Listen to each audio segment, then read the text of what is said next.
भारतीय जनता पक्षाच्या निवडणूक प्रचारासंबंधी आणि जाहिरातीसंबंधी आम्ही निवडणूक आयोगाला तक्रार करणार आहे। केंद्र सरकारची मोदी की गॅरंटी ही जी कॅम्पेन आहे ही एका व्यक्तीचा प्रचार आहे। मोदी हे भारतीय जनता पक्षाचे लोकसभेचे उमेदवार आहेत आणि त्यामुळे केंद्र सरकारच्या निधीचा सेंट्रल एक्सचेकरचा वापर करून एका व्यक्तीचा प्रचार करणे चुकीचे आहे। त्यांना केंद्र सरकारची गॅरंटी म्हणायची असेल किंवा प्रधानमंत्री की योजना म्हणायची असेल तर आमची काही हरकत असणार नाही, पण भारतीय जनता पक्षाची गॅरंटी किंवा एका व्यक्तीची गॅरंटी किंवा मोदी की गॅरंटी हे योग्य नाही आहे। आचारसंहितेचा भंग करणार आहे। त्यामुळे आमची मागणी आहे की आतापर्यंत सरकारी पैशाने मोदी की गॅरंटी जी जाहिरात झालेली आहे त्या सगळ्या जाहिरातीचा खर्च भारतीय जनता पक्षाकडून किंवा नरेंद्र मोदीकडून वसूल करून घेतला पाहिजे। जनतेच्या पैशातून एका व्यक्तीचं तोम माजवणं हे योग्य नाहीये। मोदी हे आता पर्सनॅलिटी कल्ट किंवा व्यक्तीच तोम माजवायचा प्रयत्न करतायत। म्हणजे कुठं भारतीय जनता पक्ष कुठं दिसत नाही, फक्त मोदी मोदी मोदी। आणि हे मोदी करायचं असेल तर आमची काही हरकत नाही, म्हणजे सरकारी पैशाने ते करता कामा नये एवढाच आमचा लिमिटेड मुद्दा आहे। नुकतीच काही बातमी आलेली आहे की सर्व पेट्रोल डिझेल गॅस कंपन्यांना आदेश देण्यात आलेले आहेत की मोदीची गॅरंटीचे पोस्टर लावा, मग ती सिलेंडरची असेल, गॅस सिलेंडरची किंवा आणखी काय असेल, प्रत्येक विभागांना आदेश देण्यात आलेले आहेत की मोदी की गॅरंटी मोदी की गॅरंटी अशा प्रकारचा प्रचार करा। हा प्रचार करायला आमची काही हरकत नाही, पण सरकारी पैशातून करता कामा नये। जनतेच्या घामातून जीएसटी मधून गोळा केलेला पैसा एका व्यक्तीच्या मोठेपणाकरता व्यक्तिस्तव माजवण्याकरता, भारतीय जनता पक्षाचा पण नाही पण मोदीचाच तो माजवण्याकरता वापरला जातोय, याला आमचा गंभीर आक्षेप आहे। आणि मी मगाशी सांगितल्याप्रमाणे निवडणूक आयोगानं आतापर्यंत मोदी की गॅरंटी या जाहिरातीवर झालेला खर्च जनतेचा पैसा आहे आणि यापुढे कुठल्याही प्रकारे सरकारी पैशांनी किंवा सार्वजनिक कंपन्यांच्या बजेटमधून एका व्यक्तीचा प्रचार करणं, मोदी की गॅरंटी प्रचार करणं, मोदींचा प्रचार करणं, जे एक लोकसभेचे उमेदवार जाहीर झालेले आहेत, तर हे योग्य नाही। याबद्दल आम्ही निवडणूक आयोगाकडे जाणार आहे। सर, उद्धव ठाकरे हिंदी को एकत्र हिंदी मराठी समोर आम्ही एक हिंदीमध्ये फिरवतो, एक मराठी आधी संपूर्ण आम्ही हिंदीत सर घेतो। कधी कधी तक्रार करणार आहात? लेटर लीक ठेवले। हां, खूप झाला सर, उद्धव ठाकरे असं म्हणाले की नितीन गडकरींनी महाविकास आघाडीमध्ये यावं, त्याला आमचं समर्थन असेल, त्यांना आम्ही जिंकून दिलं। तर सुप्रिया सुळे पण म्हटले की उद्धव ठाकरे त्यांचं जे मत आहे ते महाविकास आघाडीचं मत आहे, तुमचं मत काय? रेबा, याची चर्चा महाविकास आघाडीच्या समन्वय समितीमध्ये झाली नाही, पण भाजपचा कोणीही मोठा नेता जर मोदींच्यावर नाराज होऊन मोदींच्या विरोधात बंड करत असेल तर त्याचं मला वाटतं सर्वच विरोधी पक्ष स्वागत करेल, आम्ही स्वागत करू। सर, काल राहुल गांधींच्या सभेला राज्य सरकारने परवानगी दिलेली आहे। आपण जर इतिहास पाहिला तर सहजासहजी कुठलीच परवानगी अशी मिळत नव्हती की राजकीय सभा होणार आहे, तरी परवानगी दिली गेलेली आहे। याच्या मागचं काही नेमकं कारण सांगते? असं नाही आहे। आमच्यापुढे बीकेसी आणि शिवाजी पार्क असे दोन पर्याय होते।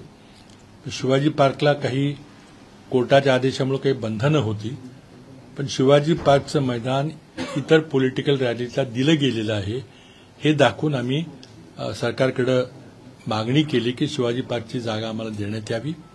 आम्हाला वाटतं काल संध्याकाळी विरोधी पक्ष नेत्यांनी देखील सरकारशी संपर्क साधला. आम्ही सर्वांनी मुख्यमंत्र्यांशी संपर्क साधायचा प्रयत्न केला. काल रात्री मला वाटतं शिवाजी पार्कची परवानगी मिळालेली आहे. चांगली गोष्ट आहे. सर, त्या मैदानावर कशा पद्धतीच्या कार्यक्रमाचं आयोजन केलं जाणार आहे? म्हणजे तो काँग्रेसचा कार्यक्रम असणार आहे, इंडिया आघाडीचा कार्यक्रम असणार आहे, कुणाकुणाची भाषणं होणार आहे? नाही, तो कार्यक्रम हा इंडिया आघाडीचा कार्यक्रम असणार आहे. देशातले इंडिया आघाडीचे बहुतेक सर्व ज्येष्ठ नेते अपेक्षित आहेत. आता भाषणं कोणाची होतील ते कार्यक्रम पत्रिकेमध्ये ठरेल. सर, सुधा मूर्ती यांचं आता राज्यसभेवरती यांची नियुक्ती करण्यात आलेली आहे. राष्ट्रपती नीटचे सदस्य म्हणून घोषणा केली. काय सरकारचा तो अधिकार आहे. 12 व्यक्तींना राष्ट्रपती कोट्यातून नेमता येतं. कुणाला नेमायचं कुणाला नाही नेमायचं हा केंद्र सरकारचा अधिकार आहे. सर, जागा वाटपामध्ये नेमकं वंचितचा खोडा आहे असं दिसतं एकंदरीत बातम्यावरून. हे खरं आहे का? नाही, जागा वाटपाबद्दल बोलणं योग्य नाही. ती समन्वय समितीमध्ये ही चर्चा चालू आहे, अजून संपलेली नाहीये. परंतु कुठं अडकलंय, कुठं झालंय, किती जागा कुणाच्या वाट्यात आल्या बिलकुल मी सांगणार नाही. पहिल्यांदा मतदारसंघ ठरतील आणि त्यानंतर उमेदवार ठरतील. तर उमेदवाराची चाचणी आपापल्या परीनं प्रत्येक पक्ष करतोय, आम्ही पण केलेली आहे. आणि त्यामुळे जेव्हा मतदारसंघाचा अंतिम निर्णय होईल त्याच वेळेला उमेदवारांची देखील घोषणा होईल. निकटवर्तीयांचं असं म्हणणं आहे, प्रकाश आंबेडकर यांच्या निकटवर्तीयांचं असं म्हणणं आहे, कालच बोलणं झालं. ते म्हणतात की काँग्रेस आणि शिवसेना उद्धव बाळासाहेब ठाकरे या पक्षांमध्ये कुठेतरी दोघांमध्ये एकमेकांबद्दल संभ्रम दिसतोय की आपले वोट्स जे आहेत ते एकमेकांना ट्रान्सफर होणार नाही. विचारांबद्दल किंवा एकत्रित येण्याबद्दल दुमत नाहीये, पण त्यांना भीती ही आहे की आपले जे वोट्स आहेत ते शेअर होणार नाही एकमेकांना. असं होणार नाही, कारण ही देशातली निवडणूक ही संविधान वाचवण्याकरता, लोकशाही वाचवण्याकरता, हुकुमशाही न येऊ देण्याकरता आणि मोदींना थांबवण्याकरता आहे. त्यामुळे आपसातले मतभेद, कुठल्या समाजाची मतं कुठं पडतील, कुठल्या पक्षाची मतं एक होतील, कारण ह्याला काही अर्थ नाहीये. आमच्या सर्वांच्या समोर एकच उद्दिष्ट आहे, ते म्हणजे जी हुकुमशाहीची जी चाहूल लागलेली आहे, आज अनडिक्लेअर्ड इमर्जन्सी देशात चालू आहे आणि त्याच्यावर जर तिसऱ्या वेळेला मोदी निवडून आले तर शिक्कामोर्तब होईल, अधिकृत शिक्कामोर्तब होईल. आणि ते थांबवण्याकरता आम्ही सगळे पक्ष एकत्र राहू. आमच्यात काही मतभेद नाही. 12-13 तारखेला आचारसंहिता जाहीर होईल. मात्र आचारसंहितेची तारीख अजून डिक्लेअर केली नाही, परंतु 12-13 अशी टेंटेटिव्ह तारीख सांगितली जाते. मग त्यापूर्वी महाविकास आघाडीचा जागा वाटपाचा मसुदा ठरेल का?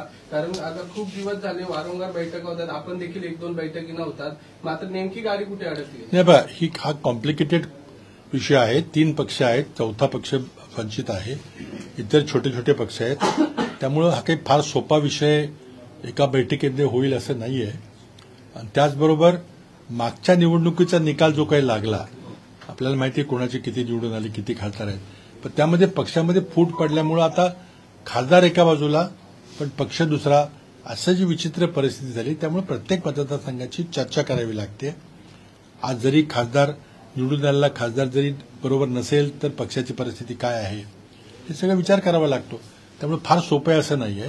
आचारसंहितेबद्दल तुम्ही काही तारखा सांगितल्या, पण मला असं वाटतं की निवडणूक आयोग हा जम्मू काश्मीरला मला वाटतं 13-14 का त्यांची काहीतरी बैठक आहे.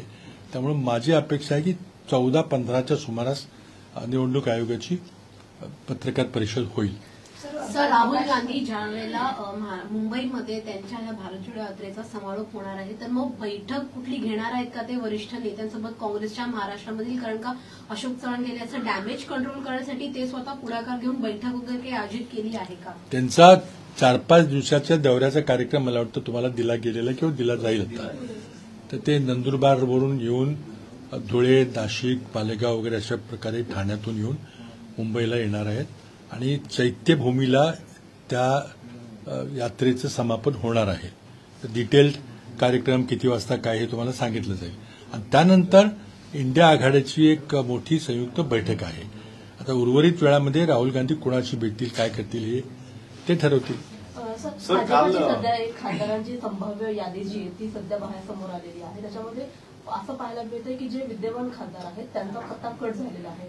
तर असं जर अदलाबदल झाली तर येणाऱ्या निवडणुकीमध्ये त्याचा किती फायदा किंवा नुकसान?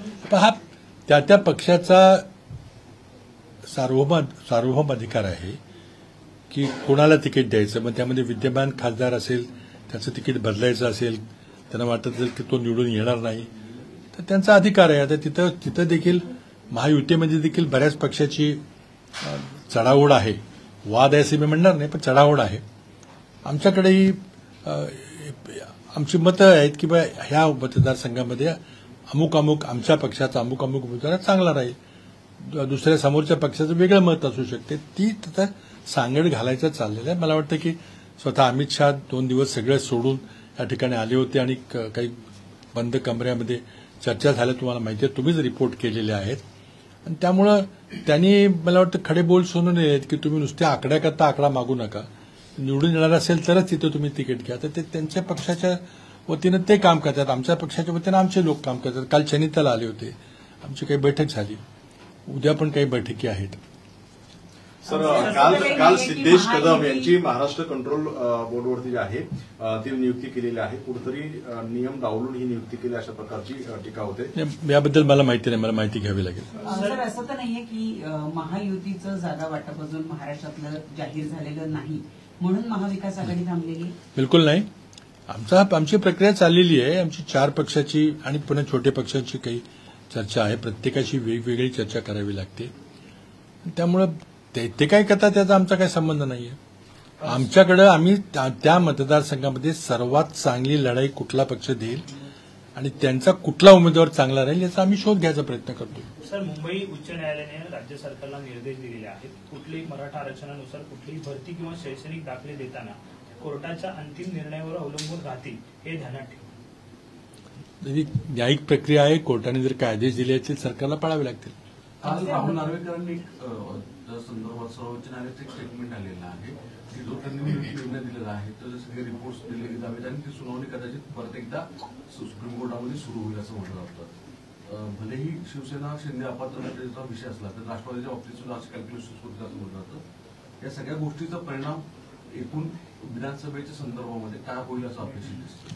आता जर तर बोलणं योग्य नाहीये. मला वाटतं सुप्रीम कोर्टामध्ये काही सुनावणी झालेली आहे, त्यामध्ये त्यांनी काही बरेचसे स्ट्रिक्चर्स पास केलेले आहेत. पुढची सुनावणी आहे, त्यामुळे न्यायालय काय करेल कसं करेल याच्याकरता आपण इथं स्पेक्युलेशन करणं किंवा गेसवर्क करणं योग्य नाहीये. न्यायालय देखील फक्त आमची एवढीच अपेक्षा आहे की लवकरात लवकर निर्णय घ्यावे. कारण जर निवडणूकच होऊन गेली तर मग सगळं इन्फ्रॅक्शन्स ठरेल, त्याचा काय अर्थ राहणार नाही निकाल तुम्ही काही दिले ते. कारण हा अतिशय महत्वाचा विषय आहे पक्षांतर बंदी कायदा.